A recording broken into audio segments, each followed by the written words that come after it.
Alors, si deux mots ça signifie peuple, ça signifie empowerment, le renforcement des capacités des jeunes et des communautés à s'approprier vraiment leur rôle de leader, de gouvernants, parce que si c'est le peuple qui gouverne. Alors, ça va avec tout ce qui est renforcement de capacités d'éducation, assez critique, mais aussi, on ne donne pas le micro à quelqu'un qui a faim, soi-disant qu'il va diriger. Je mets en avant des minimums, les conditions minimum prérequis pour qu'un citoyen exerce son pouvoir.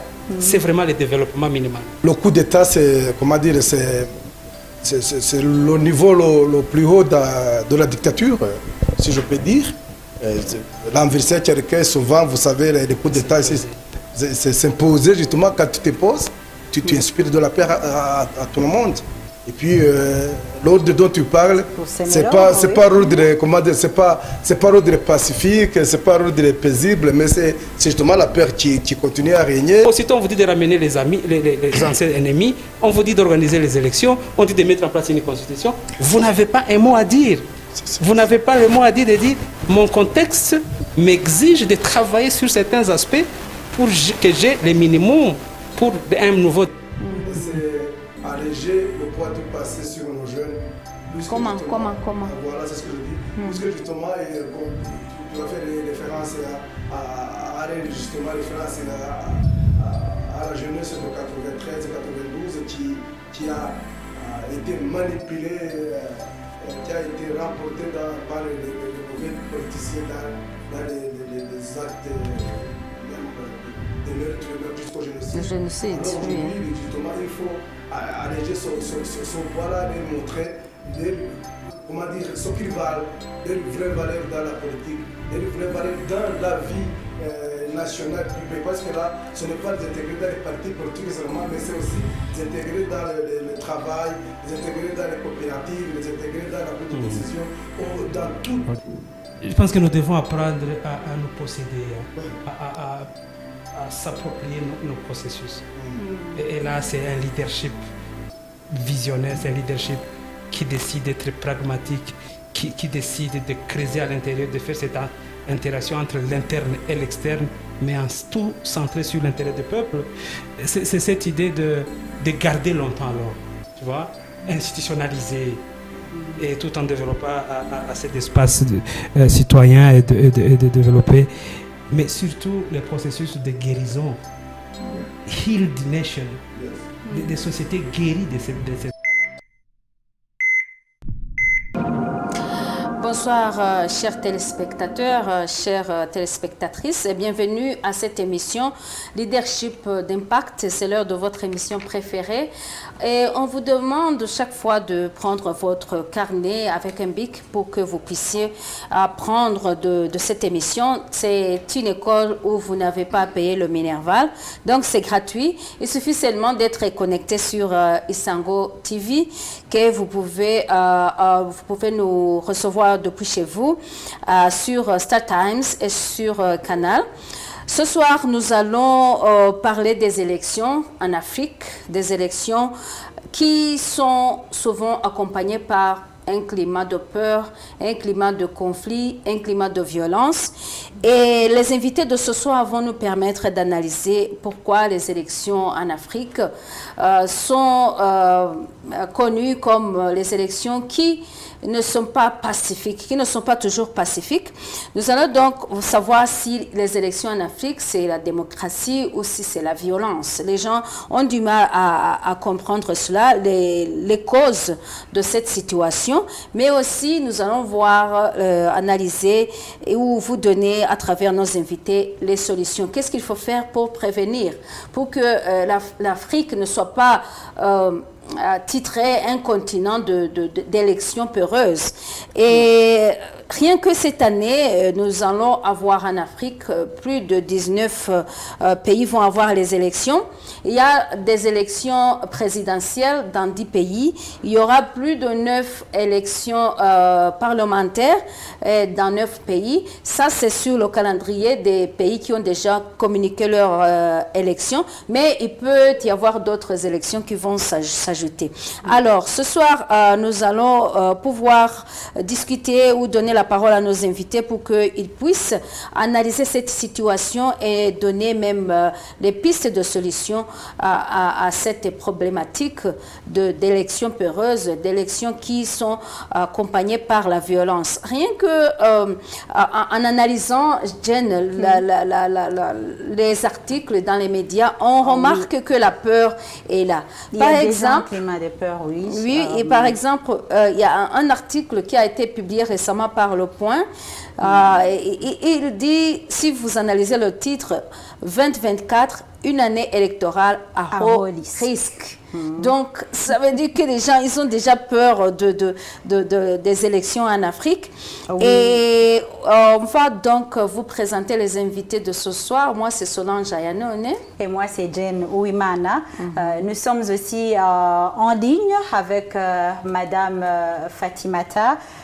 Fatimata, elle va nous parler du Niger.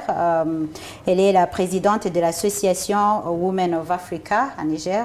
C'est à partir de là qu'elle va nous parler. Donc, nous serons en contact en ligne. Elle va intervenir en ligne.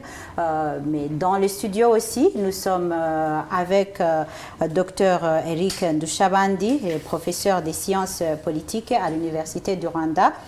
Il a aussi été vice-doyen de l'Université du Rwanda en 2014, de 2014 à 2016. Dirige aussi un groupe de réflexion indépendant et une organisation de consolidation de la paix et est engagé aussi dans les services communautaires, l'analyse des médias et le traitement des dirigeants, des jeunes, des CSO. On va devoir lui demander plus d'informations sur cette organisation. Nous sommes aussi Il est aussi professeur associé à l'Université catholique de Louvain. Donc, il n'enseigne pas seulement au Rwanda, mais il est aussi en Europe, à l'Université catholique de Louvain. Il n'y a pas que lui, il y a aussi un autre invité. Bienvenue, Dr Eric. Merci. Nous sommes aussi avec Monsieur Albert Baudouin Tuzeimana. Ce n'est pas la première fois qu'il vient ici pour intervenir dans Leadership d'Impact. Bienvenue à Monsieur Albert. Il est le coordinateur national de l'organisation non gouvernementale Pax Press. C'est aussi une organisation que je connais personnellement. Nous avons travaillé ensemble pendant un moment sur les élections et la paix. Donc, ça se comprend qu'il est mieux placé pour nous expliquer un peu plus, surtout du côté du rôle des médias dans le climat post-électoral dans plusieurs pays d'Afrique, s'il y a le rôle que les médias peuvent avoir ou que les médias ont eu en incitant les violences ou en incitant la sécurité. Donc, il va aussi intervenir avec nous. Nous vous disons que vous aussi, vous êtes nos invités parce que cette émission est aussi la vôtre. Vous pouvez intervenir à partir de chez vous avec le numéro de téléphone qui va s'afficher sur l'écran. Vous pouvez aussi intervenir si vous nous suivez peut-être à partir de YouTube en ligne. Vous pouvez aussi placer vos commentaires si ce sont des questions ou des idées que vous donnez. Nous pouvons aussi, nous continuerons aussi de discuter en ligne même après l'émission. Donc, si c'est pas si vous ne suivez pas en direct, ça ne peut pas empêcher que vous placiez vos idées parce que tout le monde est toujours en ligne. Donc, nous sommes toujours prêts pour intervenir dans vos idées. Merci beaucoup. Merci beaucoup, Jen. Bienvenue aussi, Albert, dans notre émission Leadership d'Impact, même si ce n'est pas pour la première fois que vous y participiez. Mais bienvenue encore une fois. Et j'ajouterais que Albert a été mon collègue Depuis longtemps. Ah oui. Oui, même je dis, depuis longtemps, nous travaillons ensemble. C'est un journaliste qui est vraiment expérimenté en matière des médias. Mais en revenant sur les élections, il est aussi formateur des journalistes sur le rôle des médias dans les élections et surtout le processus électoral afin que les journalistes puissent couvrir professionnellement les élections. Bienvenue, Albert. Alors, sans trop tarder, j'aimerais demander à Dr Eric Ndouchawandi, vous avez écrit un article en 2013 qui s'intitule « Processus de démocratisation dans la région des Grands Lacs, poids du passé et perspectives ». Je me demande si aujourd'hui vous écrirez le même titre ou s'il y a eu... Parce que vous avez dit « poids », pourquoi pas... Quand on dit poids, il y a quelque chose qui pèse. Alors, pourquoi ce titre?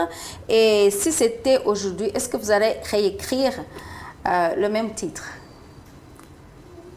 Très bien, merci Solange. Merci. Je pense que ça commence bien. Oui. Je n'attendais pas que ça commence par l'idée que vous êtes interrogé à tout ça. Et surtout la bonne question par rapport à ce titre, si je le reprendrai, je vais dire oui au printemps. Ah bon? Je vais demander de justifier. Je dirais que quand j'écrivais ces papiers, processus de démocratisation et non pas de la démocratie, poids du passé, j'avais en tête exactement l'hypothèse que les difficiles démarrages de nos démocraties peuvent se justifier en partie par le contexte, tradition, histoire et culture, d'un côté, de toutes les blessures, tous les échecs, les conflits qui sont situables dans les années 90, avec un mauvais départ, effectivement, de ce qu'on appelle le courant démocratique. Un difficile départ parce que la démocratie vient à ce moment-là comme une condition de l'aide étrangère pour répondre aux crises des années 70, 90, 80. Et tout cela, ça pèse. Mais surtout, la démos que j'ai recherché dans ces papiers, surtout, c'était centré vraiment sur le démos, c'est-à-dire sur le peuple, c'est-à-dire les citoyens. Je devais examiner le poids de la mémoire. Qu'est-ce qui se trouve dans nos têtes? Quels sont les souvenirs frais, plus lointains, mais plus récents, c'est-à-dire par année, par élection, par mandat présidentiel, par mandat électoral. Tout cela, ça pèse, mais aussi la dimension identité aussi était signalée dedans, parce qu'ici, nous sommes en train de parler d'un peuple, nous sommes en train de parler de citoyens, ils portent des identités. Que ce soit des identités qu'ils assument, que ce soit des identités qu'on leur accole, ou alors des identités finalement qu'on instrumentalise. Alors tout cela, ça pèse sur ce que nous appelons aujourd'hui les processus de démocratisation.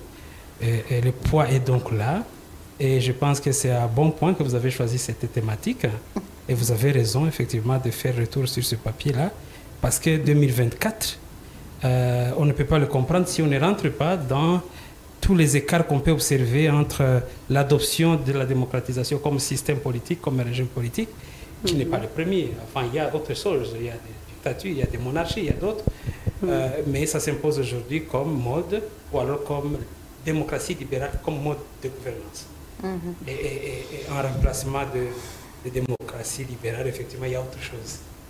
Alors, en parler aujourd'hui, quand nous sommes en train de dire s'il y a vraiment violence à laquelle on peut s'attendre, c'est comme pour dire aussi, est-ce qu'on remet sur la table la question de la démocratie libérale? Quels sont ses succès, quels sont ses échecs, quels sont les enjeux actuels, pourquoi on ne parvient pas effectivement à dissocier. Alors l'autre élément qu'il y a, c'est comment on fabrique le démos, le citoyen. Dans la cité, dans l'espace public, on n'a pas de citoyens, en fait, c'est ce que je pose dans ce papier, effectivement, il y a quelques années, en disant, dans la cité, on n'a pas la notion d'intérêt général, dans la cité, on n'est pas citoyen, on n'a pas de la tolérance, on n'a pas de valeurs citoyennes, et donc, on a l'ethnicité, et donc là, nous sommes dans toute autre chose que la démocratie. Et comment ça vient d'où? Ça viendra d'un programme d'éducation civique et politique. Peut-être qu'on va y revenir. Mais un vrai départ, vraiment, de post-conflit, Un mot qui ne s'applique pas encore une fois dans plusieurs des pays. On ne sait pas quand est-ce qu'on démarre le post-conflit pour s'engager dans un processus de démocratie. Alors ça pèse. Ça pèse Merci. toujours, Ouais. comme vous le dites. Alors, j'aimerais savoir si c'est l'avis d'Albert. Est-ce que les élections en Afrique, pas dans tous les pays, mais dans la plupart des pays africains, est-ce qu'on peut parler de la démocratie si on voit que ce que les gens appellent la démocratie, c'est-à-dire les élections, qui sont d'ailleurs un grand pilier de la démocratie, et sont soldées par les violences, les morts. Est-ce qu'on peut parler de démocratie ou on peut parler de violence? C'était la question qu'on se posait. Merci beaucoup. Je pense que je partirai de la définition donnée par le docteur Eric. Je parlerai aussi du poids dont il parlait dans son article. C'est le poids du passé, comme il a dit. C'est le mauvais départ de notre éducation civique, comme on dit, éducation civique. Nos citoyens qui restent, comment dire, qui manquent de maturité politique parce que le passé n'a pas permis qu'ils soient éduqués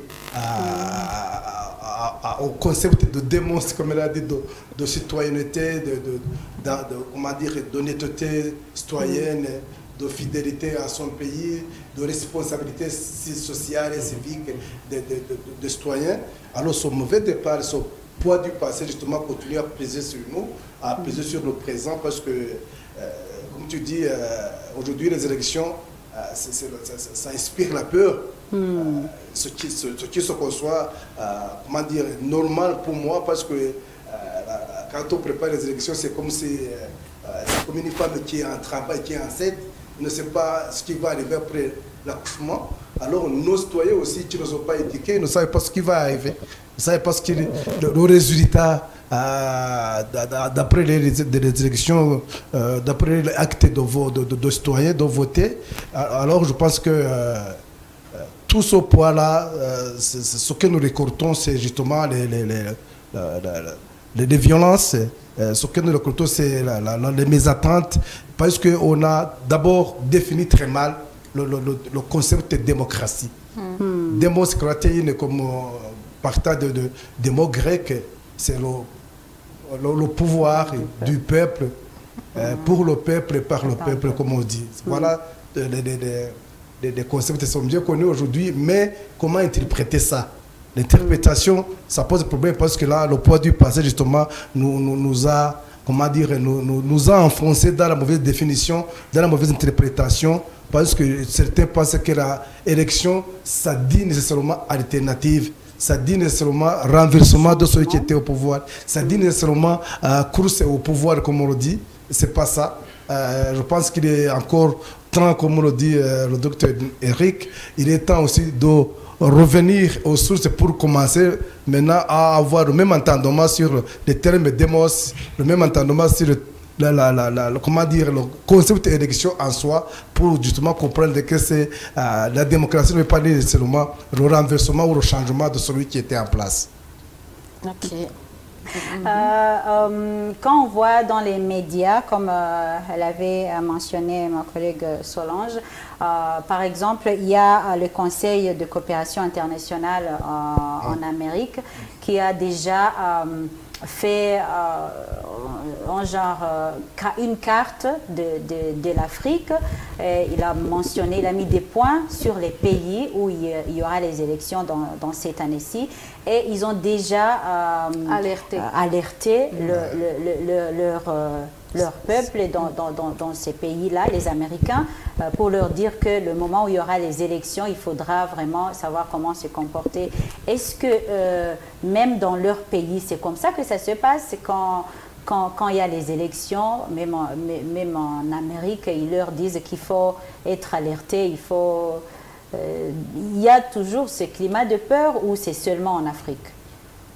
Bon, peut-être sans se cacher derrière la responsabilité d'autrui, si je reviens à notre responsabilité, à nous Africains, à nous Rwandais, je pense que ils ont raison, ces Occidentaux qui arrêtent leurs concitoyens, des ressortissants, parce qu'ils savent ce qu'ils nous ont appris. Ils savent ce que nous avons appris de la définition de ces termes-là, démocratie, de ces termes-là, élection. Ils savent qu'ils nous ont dit que c'est le combat, c'est la lutte pour le pouvoir, c'est le plus fort qui passe. Dans ce cas-là, ils peuvent envisager la suite.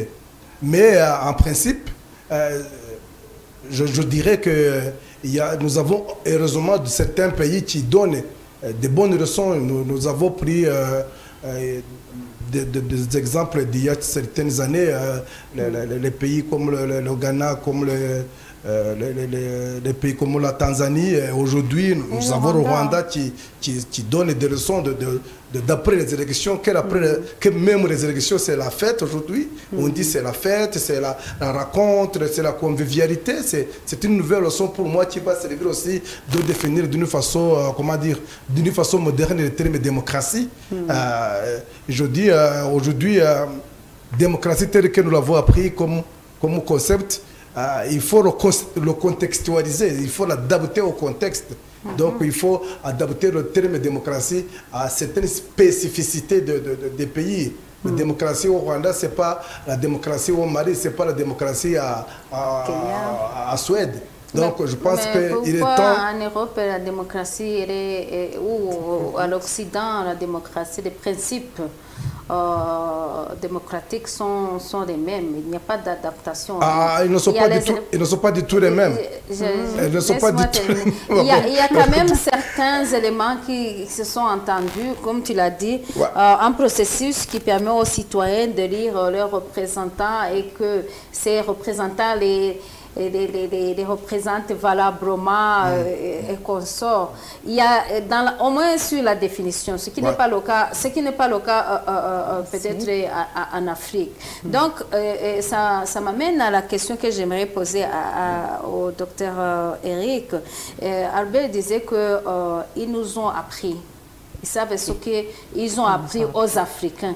Est-ce qu'on peut dire que c'est seulement le rôle des Occidentaux qui ont appris à l'Afrique la démocratie alors que ce n'était pas encore le moment? Ou les Africains aussi ont un rôle à jouer ou ont une part de responsabilité dans ce qui arrive? Très bien. Je pense que nous allons maintenant dans la substance de la démocratie. Oui. Et ici, pour l'habiller, pour la rendre concrète, j'ai envie de parler des acteurs dont on parle. Nous avons déjà longtemps parlé du peuple, du démos, nous avons parlé du top, alors de leader, c'est qui dirige, et l'alternance. J'ai envie de dire déjà que l'alternance a donné trop de force justement au changement des leaders, sans donner beaucoup d'attention à la redevabilité et au bilan. C'est très important. Ça ne signifie pas changer pour changer. Alors si je suis de retour sur la question des acteurs et la question effectivement de la démocratie qui nous est venue d'ailleurs, je vais dire quand même que oui, le mode de gouvernance nous est venu, nous venions de notre parcours, de notre parcours de tradition, de notre mode de gouvernance, des traditions et des cultures, des coutumes qui nous dirigent et la distribution même des pouvoirs au sein de notre structure traditionnelle. Et donc nous avions le rôle des sages, nous avions le rôle des femmes, le rôle des plus jeunes. Effectivement, cette démocratie nous vient dans un contexte aussi, nous revenons d'une période de colonisation de longue durée et surtout des régimes de coups d'État et des régimes de dictature atroces, dans ces cas-ci qui ont conduit même au génocide dans ce pays. Et donc tout ça, c'est un processus par lequel nous sommes passés. Alors à l'intérieur, il y a aussi les acteurs comme les partis politiques qui sont venus avec cette teinture occidentale et coloniale, par exemple. Et nous ne sommes pas un continent isolé, nous sommes aussi le produit de la division de deux blocs Est-Ouest et le choix d'une démocratie libérale. Et les partis politiques se sont greffés sur ce modèle-là. D'un côté, la venue des républiques, mais aussi des mouvements socialistes communistes, mais aussi des mouvements libéraux. Alors les choix et la composition des partis politiques avec une main visible externe est resté pendant longtemps dans ce régime, ce qui a justifié, par exemple, que ça s'intéressait beaucoup plus aux gens qui sont à la tête du pays que le peuple lui-même, et pendant longtemps. Disons, par exemple, les sociétés civiles ou alors les organisations non gouvernementales. Rappelez-vous que la première qui arrive, si je ne me trompe pas, c'est l'Église. C'est l'Église catholique qui se positionne comme un acteur non étatique d'abord. Et les sociétés civiles se construisent dans cette manière-là. Ce qu'il y a, c'est billets. Il y a beaucoup de billets qui vont avec ce mode de la religion qui produit des espaces alternatifs par rapport à la politique. Et donc, les sociétés civiles sont parties des grandes idéologies dans l'idée de pluralisme, c'est vrai, plusieurs acteurs, mais dans une compétition négative. Dans des compétitions qui sont même mortifères, c'est-à-dire on s'entretue ou on se tue pour qu'on survive dans ce processus. Et là, c'est l'inclusion et le partage du pouvoir qui a pris du temps à s'installer dans nos cultures, dans nos traditions, et savoir faire un bon mariage, faire un bon lien avec ces pratiques pour être un peu plus doux. Un changement doux, ce n'est pas que les Africains, nous avons résisté, mais c'est la brutalité qui est venue avec la colonisation et toute la manipulation qui est venue avec la religion qui nous amène à des faux parcours. Et les autres acteurs de la société civile adoptent maintenant les idéologies des droits de l'homme, qui sont des grandes valeurs qui nourrissent les principes de la démocratie, mais aussi, eux aussi viennent, qui sont au service, par exemple, des institutions financières internationales, ou alors des lobbies internationaux. Alors finalement, on n'a pas eu le temps de théoriser, d'adopter nous-mêmes, et de dire est-ce qu'il y a le respect des droits humains dans nos traditions, comment on adapte, comment on adopte cela. Et donc, c'était une façon négative, quoi. Et comme des élèves, ou alors comme un stylo rouge, je parle d'un prof, qui coche le point, quoi. Oui, ça c'est bien. Alors, la compétition est autour d'être un bon élève seulement, mais sans vraiment institutionnaliser, sans vraiment s'approprier et jouer vraiment les jeux de façon durable. Enfin, cette impréparation et la crise de la démocratie libérale va avec la question de la représentation. Nous, on était déjà habitués à être représentés. Hein? Et nous, quand on se laisse représenter, on pense qu'on est muselé, on ne sait pas parler. Est-ce que les femmes, quand elles ne parlent pas, elles avaient un rôle dans la société? Quand les jeunes ne parlent pas, mais qui jouent d'autres rôles? Mais cette évolution a été brutale. Et c'est là que j'ai envie de dire, de revenir avec Mimi Baudouin, que tous ces acteurs, si on y entre, on va trouver effectivement que la démocratie nous est imposée de l'extérieur, ou alors, si elle est bonne, elle ne nous a pas donné le choix de vouloir l'intégrer dans nos réalités.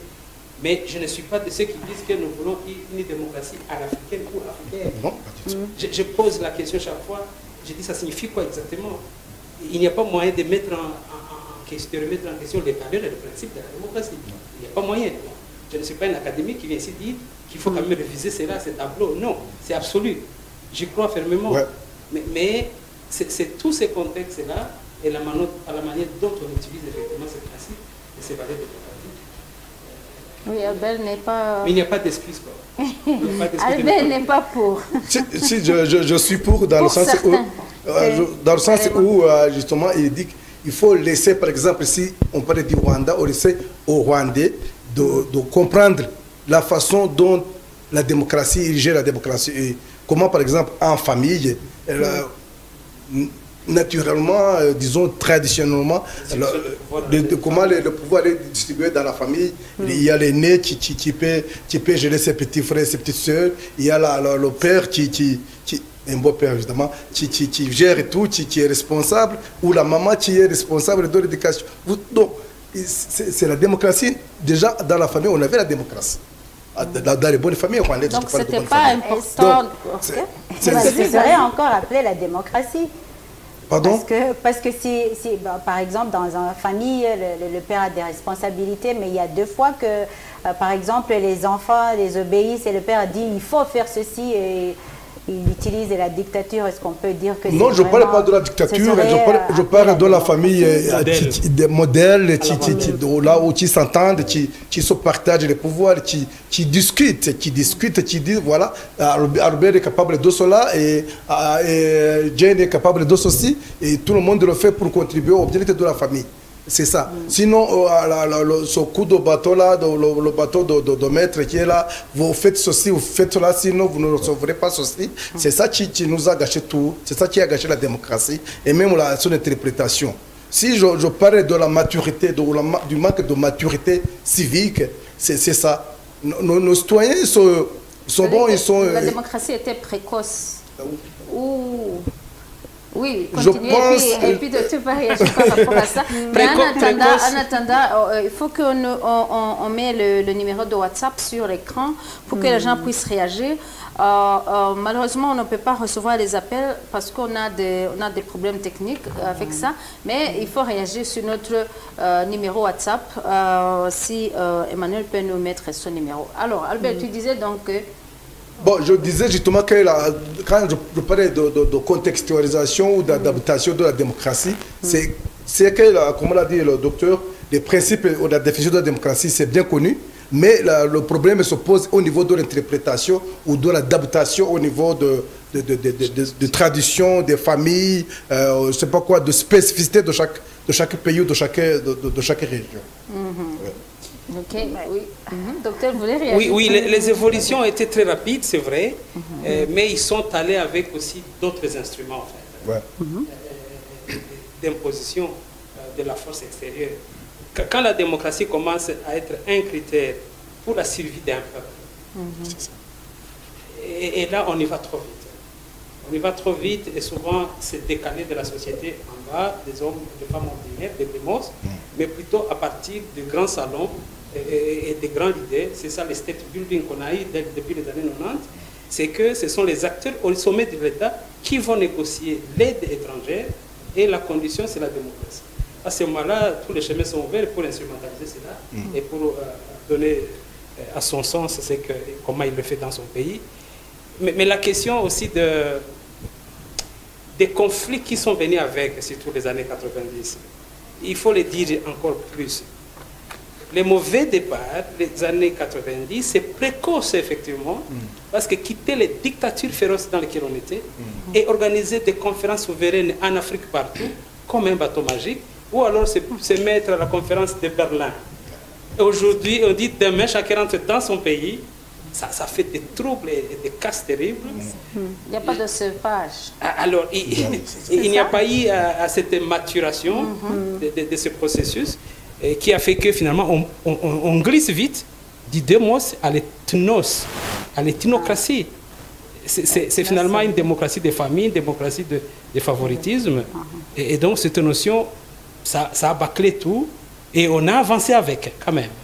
Alors, si démos, ça signifie peuple, ça signifie empowerment, le renforcement des capacités des jeunes et des communautés à s'approprier vraiment leur rôle de leader, de gouvernants, parce que si c'est le peuple qui gouverne.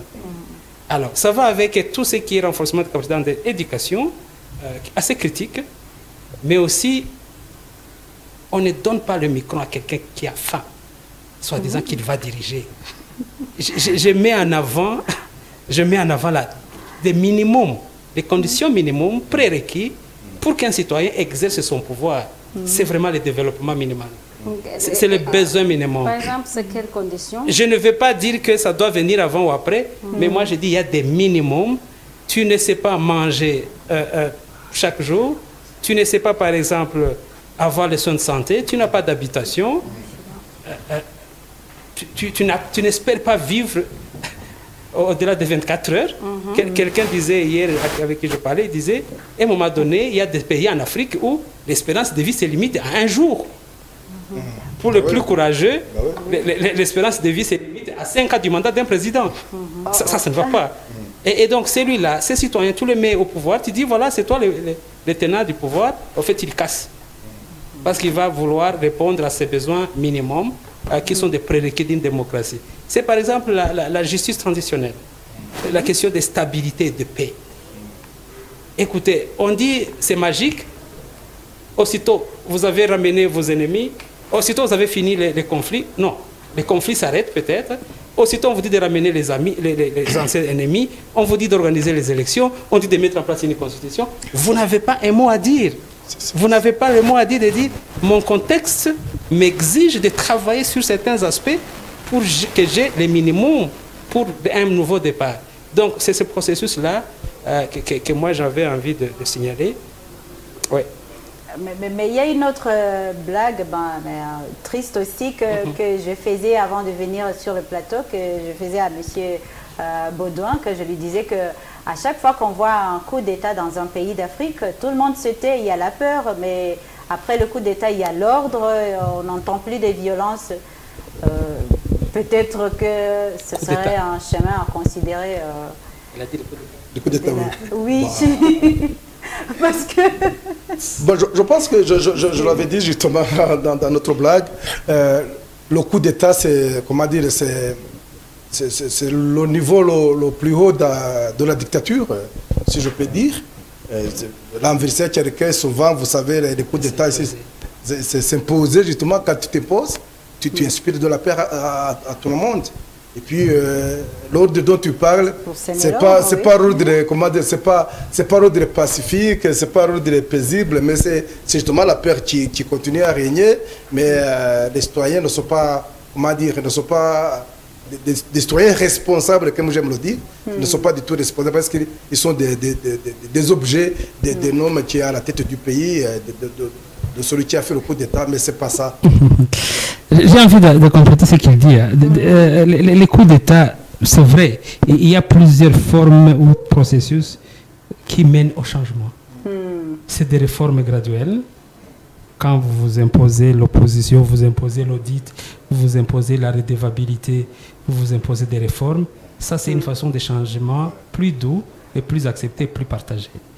Il y a un changement radical par un renversement d'un système par un autre qui peut être toujours soutenu par le même système, mais on décide de changer complètement. Mais quand il s'agit d'un coup d'État, effectivement, j'ai envie de dire que ce n'est pas la même chose dont on est en train de parler. Il y a trois formes de coups d'État, ou alors on a assisté à trois types de coups d'État. C'est des coups d'État qu'on a observés les années, effectivement, après l'indépendance, les années 70 et 75, je pense, et dans plusieurs pays. Et c'était des coups d'État, effectivement, militaires. Et souvent, ce n'était pas absolument conduit par des militaires locaux, c'était téléguidé par l'extérieur. Il y a eu cette phase, et elle est différente de la phase qu'on est en train d'observer. Nous sommes en train de parler avec une collègue qui vient d'un pays de l'Ouest Afrique, elle peut en parler plus que nous. On observe deux types d'évolution ou des coups d'État où il y a une approche très panafricaniste. C'est comme un retour à la Renaissance. On fait revivre Sankara, je ne mentionne aucun pays ici, pour ne pas faire quoi. Mais on sait voir qu'il y a ces mouvements de nouveaux leadership militaires, mais qui s'accrochent à des grandes pensées de Renaissance panafricanistes et dans une démarche décoloniale. Et là, ça passe. Est-ce que ces coups d'État sont tolérés? Je ne donne pas de points, je ne juge pas, ce n'est pas un rôle d'un analyste, mais à chacun peut juger. Mais on sait voir qu'il y a eu cette évolution. Alors, troisième type de coup d'État, et c'est là que je pense que, madame, vous avez raison de mentionner cela, c'est des coups d'État qui sont menés par des acteurs, qui sont conduits par, que ce soit militaires ou alors des familles, qui sont connus ou alors pas connus, où ces coups d'État sont très acclamés. Sont acclamés, on voit maintenant la population dans la rue qui acclame les mêmes comportements des citoyens comme en démocratie.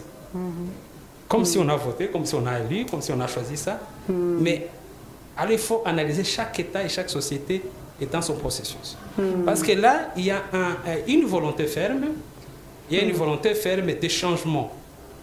Et là, nous sommes tout droit dans le digital. Et le rôle de la e-démocratie actuelle. Parce que la représentativité, la représentation sociale, les revendications, qui sont parfois des participations démocratiques négatives, destructrices, on va tout droit, par exemple, à dire on va utiliser les médias sociaux pour renverser un régime. Et là, souvent, on va dans la rue. Mais à ce moment-là, quand la démocratie va dans la rue, c'est très dangereux. Et c'est ce qu'on est en train d'observer dans certains pays. Effectivement, quand elle est dans la rue, on sait aussi l'instrumentaliser. Dans nos pays voisins, nous sommes en train de l'observer, où on fait fi des bilans, des résultats, du bien-être social, et on va vers l'instrumentalisation et vers les sensationnels, mais aussi qui peuvent être des idéologies dangereuses à caractère génocidaire. je mentionne ici ce qui se passe dans la région. Merci. Merci aussi. Je crois qu'on peut d'abord suivre l'intervention de Madame Fatimata. À la technique, si vous nous suivez, vous pouvez nous aider à joindre Madame Fatimata Agaël, qui est présidente pays de Women of Africa. C'est une organisation qui fait la promotion de la femme en Afrique. On aimerait avoir Madame Fatimata, s'il vous plaît. Bonsoir à tous. Est-ce que vous nous suivez, la technique? C'est toujours un réel plaisir d'intervenir sur notre émission de leadership d'impact. Je suis Fatimata Agaël, présidente pays de l'association Women of Africa, qui est une association de solidarité internationale. Le thème d'aujourd'hui est très important, également d'actualité.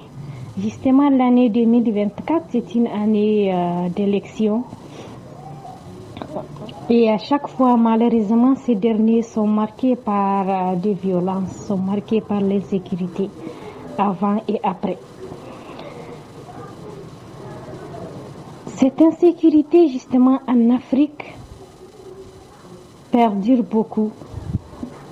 Tout simplement parce que les mêmes causes produisent les mêmes effets. On n'essaie pas de changer notre façon de faire. On n'essaie pas d'aller de l'avant pour parfaire les élections. La cause des violences, c'est parce qu'il y a trop de choses qui sont fausses. Les choix des candidats n'est pas bon. C'est toujours des candidats, soit des éternels présidents des partis, des candidats choisis par l'ancien président qui ne peut plus faire des mandats en plus. Au niveau des fichiers électoraux, les fichiers ne sont pas fiables. Au niveau de l'organisation de la tenue d'élection, elle n'est pas faite comme il le faut, malgré le fait qu'aujourd'hui la technologie nous le permet. Il y a les systèmes de fichiers biométriques, mais beaucoup de pays ne les font pas pour leur permettre de bidouiller les résultats des élections. Alors, tant que les choses ne sont pas claires, tant que les choses ne sont pas faites dans les règles de l'art, il y aura toujours des violences. Tant qu'il y aura des mécontents, les violences suivront. La corruption, l'achat de conscience, la mauvaise compréhension des choix, parce qu'on choisit la mauvaise personne, ce qui est sûr, le temps qu'il va passer au pouvoir, il va faire ce qu'il veut. C'est pourquoi nous sommes toujours stagnés. Nous avons des problèmes de développement et malheureusement, à chaque fois, ça revient. C'est les mêmes problèmes parce que nous ne choisissons pas de bons leaders pour nos pays.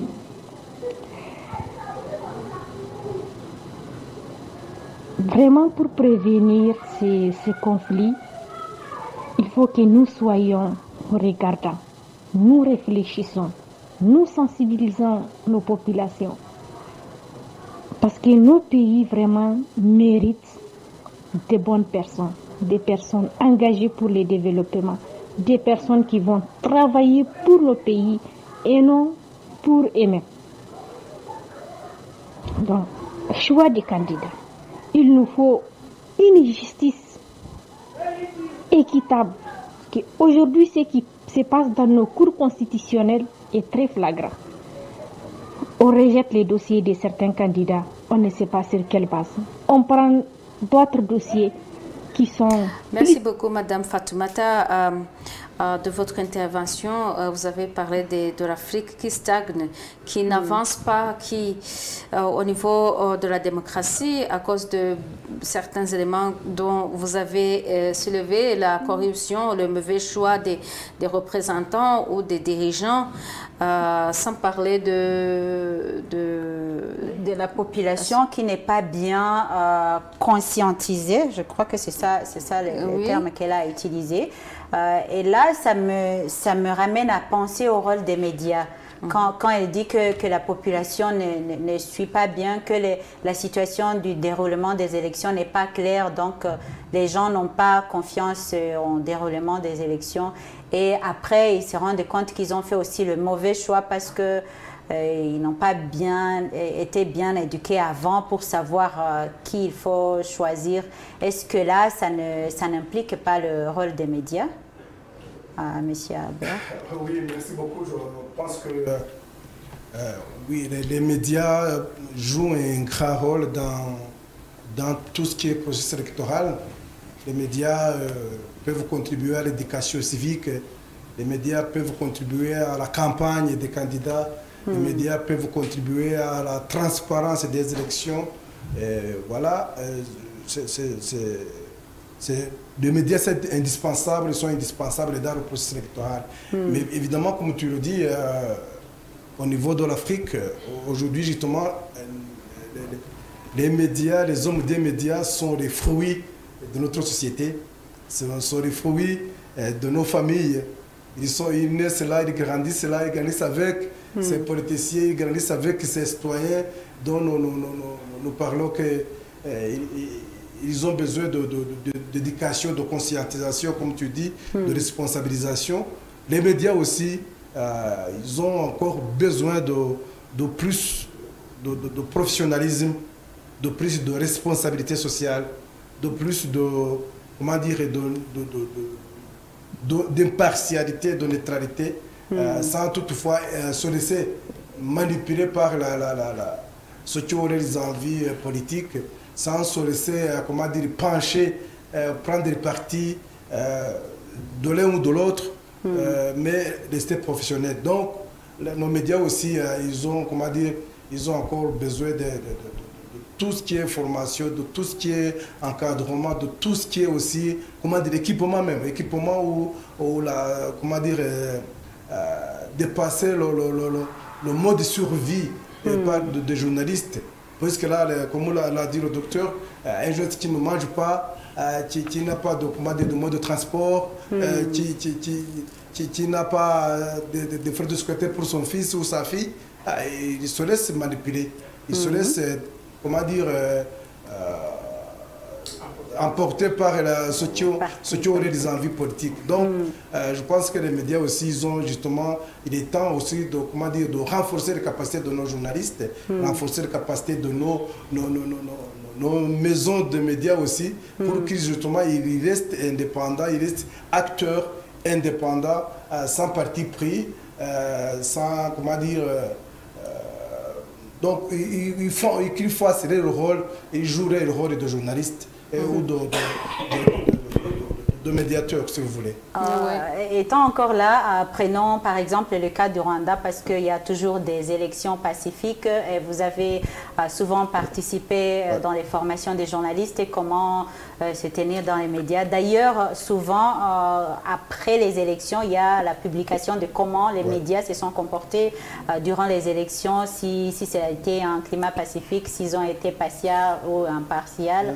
Donc, j'aimerais savoir si au Rwanda, ça a marché pour que peut-être toute l'Afrique peut prendre ça comme un exemple. Oui, je pense que les hommes des médias ici au Rwanda ont une grande leçon à donner aux collègues africains, aux journalistes africains, parce que, disons, ça fait à peu près, moi, depuis plus de 15 ans que je suis dans mon organisation Pax Press qui forme les journalistes sur le reportage électoral, sur le reportage, la promotion de la gouvernance et de la démocratisation. Et nous avons toujours, inculqué aux journalistes cette responsabilité sociale, cet amour de concitoyen et ce professionnalisme pour justement qu'il reste indépendant, qu'il reste libre de dénoncer ce qui ne va pas et sans toutefois condamner, de dire sans nuire les principes qui nous disent, de montrer sans choquer. Et ça nous a aidé beaucoup plus, puisque nos journalistes justement sont restés sur les faits, sans interprétation, sur les faits qui ne choquent pas, sur les faits qui ne divisent pas. Et ça a aidé. Et puis ça nous a justement, ça nous a montré que le journaliste joue un grand rôle dans les élections, parce que je dis que quand à la fin, après les élections, les gens sont félicités de leur comportement, sont félicités de leur contribution, ça nous rend fiers, parce que nous avons dit, alors nous aussi, on peut jouer un rôle dans les élections sans toutefois prendre des partis, sans toutefois être derrière, se ranger derrière un politicien, mais dire, nous avons notre ligne, nous avons notre agenda que nous allons suivre, et ça a marché. Alors, en allant à la fin, docteur Eric, il a parlé du rôle des médias. Quels sont le rôle d'autres acteurs que vous avez cités, surtout comme c'est l'émission Leadership d'Impact? Comment faire pour que chacun puisse jouer son rôle, pour qu'on ait une démocratie qui impacte positivement les communautés, les citoyens, les élections qui ne sont pas peureuses, comme on l'a dit, ou qui ne sont pas accompagnées par un climat de conflit. Il y a le rôle des médias, il a parlé du rôle des médias, d'autres acteurs dont vous avez d'ailleurs mentionné pendant cette émission. Comment ils peuvent faire pour réduire, ou pourquoi pas stopper les conflits, la violence qui accompagne la plupart des élections en Afrique, tout en donnant un coup de chapeau aux pays qui parviennent à organiser les élections et qui sont vraiment pacifiques et qui ne sont pas accompagnés par les violences, comme on l'a dit. Merci. Merci. J'ai besoin de dire peut-être, avant qu'on ne termine cette émission, ce n'est pas les élections qui produisent les conflits. Je me tiens à être contredit. Accompagnés par les conflits. Où les élections sont accompagnées par les conflits. Pourquoi je l'ai dit au fait? Je l'ai dit, c'est les conflits qui n'apparaissent pas ex nihilo, à partir de rien, ou à partir seulement d'un procès électoral qui a échoué. C'est l'échec d'avoir fait l'analyse et le suivi et l'inclusion de toutes les catégories que vous avez laissé de côté, vous avez exclu pendant longtemps une certaine catégorie de population, que ce soit les jeunes, que ce soit les femmes, que ce soit un groupe ethnique que vous ne souhaitez pas. Et ça s'enfonce dans les mentalités et dans les esprits des gens, et vous amenez pas des citoyens aux élections, mais vraiment des esprits conflictuels déjà. Alors, ça va avec ce que Madame a dit, la corruption. C'est très grave, effectivement. Ça va avec le clientélisme, ça va avec le favoritisme, et ça va avec la médiocrité. Nous sommes dirigés par des médiocres dans certains cas, où tu te dis même, cette société ne mérite pas un leader comme ça. On observe la manière dont on conduit les choses jusqu'à ce que le mandat se termine. On ne se rend pas compte que la société elle est en explosion. Et on pense qu'on peut quand même glisser et avancer sans cela. Et donc c'est ça. Moi je disais que les élections ne produisent pas les conflits en tant que tels, mais les conflits sont déjà dans la société mal gérés. Et c'est ça, les mauvais choix des leaders, effectivement. Il n'y a plus de choix des leaders, mais c'est des arrangements entre des équipes. Et là, la société est en train de mériter des leaders qui ne sont pas capables. Alors, la conscientisation, c'est vrai, ça passe par des acteurs divers. Et là, il a bien dit, les rôles des médias, j'ai envie de dire, voir l'environnement juridique et politique de ces médias, il faut absolument continuer à y travailler et être vraiment des surveillants, savoir que cette liberté et cette transparence, elle est là, mais aussi cette façon constructive de ces acteurs-là, et surtout basée sur des évidences, surtout basée sur des éléments concrets. L'activisme a déjà montré au fait ses limites, dans certains cas, et surtout l'activisme qui n'épuise pas la réalité de la société, qui ne fait qu'attaquer un président au sommet comme si une société se réduisait en lui, à lui. Et ici, la société civile, effectivement, doit aller dans cette direction. Exactement aussi. Mais revenons sur les partis politiques. Il y a des modèles de partis politiques. Ce multipartisme et ce pluralisme n'est pas ça en soi. C'est juste un moyen. Et donc, il faut les surveiller, il faut l'adapter par pays. C'est là que l'intérêt général, les projets de société doivent être au centre, que de servir les leaders au sein des partis politiques qui en ont fait des maisons et qui excluent de nouvelles générations. Je parle de ce que je recommande, c'est la démocratie à l'intérieur des partis politiques et la place des jeunes pour que ça reste vibrant. Et enfin, c'est le professionnalisme et la spécialisation, c'est la technocratie, que chacun soit à un poste où il est capable de démontrer sa spécialité et sa profession qu'il peut. Et alors, c'est l'ouverture à la transparence et à la redevabilité surtout. Non pas une redevabilité seulement verticale qui commence par lui à son chef, mais verticale, c'est-à-dire être prêt à accepter que les populations peuvent renverser la chaise si celui qui est assis dans la chaise n'est pas capable d'être redevable et de rendre le bien. Et donc tout ici, ça, c'est possible maintenant? C'est possible, oui. Et il y a des cas où on a eu des modèles de société civile qui sont très constructifs, qui ne vont pas dans la rue pour casser, et qui ne dénoncent pas nécessairement un président ou je ne sais pas quoi, mais qui participent aussi à la constitution du pays et qui produisent des données. Je pense que Bodo, on doit avoir été ensemble à Kampala à un moment donné, où la société civile au Rwanda se faisait attaquer, et à un moment donné, nous avons démontré effectivement les approches, par exemple, des evidence-based. Et on pouvait lister des choses qu'on a apportées, des changements dans la société basés sur la recherche. Et c'est cet engagement constructif qui fonctionne au lieu de jeter les pierres et de dénoncer négativement. Et comme les forums des partis politiques, ce n'est pas ça, il faut toujours contrôler ces modèles. Mais au moins, le consensus, il est plus porteur de cohésion que les compétitions négatives qui rentrent finalement sur les intérêts, déjà l'intérêt des partis politiques, au lieu de se mettre au profit de l'intérêt général. Mais là non plus, il faut absolument renforcer des espaces de démocratie à l'intérieur de ces mécanismes et de voir si la rotation se fait de façon permanente et de façon transparente, mais aussi de façon professionnelle et de façon constructive. Merci beaucoup.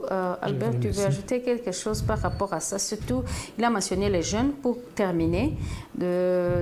C'est une catégorie où c'est un groupe qui, les gens ont tendance, ou les gens qui sont dans les partis politiques, ils ont tendance à peut-être oublier ça. S'ils ne les utilisent pas, ils les oublient. Alors, comment intégrer les jeunes sans devoir les manipuler, mais plutôt en les responsabilisant à la démocratie? Ici, on prend l'exemple du Rwanda. Quand on parle de la démocratie, de la vie politique, de participer dans la vie d'un parti politique, les jeunes disent non, non, non. Vu ce qu'on a vu ici dans les années 92, 13, nous, on n'est pas intéressés par la politique. Alors, comment amener ces jeunes qui sont les futurs leaders d'impact? Il a mentionné ça. Oui, oui. Je reviens justement quand on départ le poids du passé. C'est alléger le poids du passé sur nos jeunes. Comment? Voilà, c'est ce que je dis. Puisque justement, tu vas faire référence justement référence à la jeunesse de 93-92 qui a été manipulée, qui a été remporté par les mauvais politiciens dans les actes même de meurtre, même jusqu'au génocide. Le génocide. Alors aujourd'hui, justement, il faut alléger ce poids-là, de montrer comment dire, ce qu'ils valent, des vraies valeurs dans la politique, des vraies valeurs dans la vie nationale du pays. Parce que là, ce n'est pas d'intégrer dans les partis politiques seulement, mais c'est aussi d'intégrer dans le travail, d'intégrer dans les coopératives, d'intégrer dans la prise de décision, dans tous les échelons. Ce n'est pas pour prendre, disons, les jeunes pour les amener dans la direction du parti politique au haut niveau, mais il faut commencer à les intégrer même dans les familles. Même dans les familles. Il y a nos mauvaises familles aussi qui n'intègrent même pas les enfants. La décision tirée, c'est nous avons des familles où la dictature règne.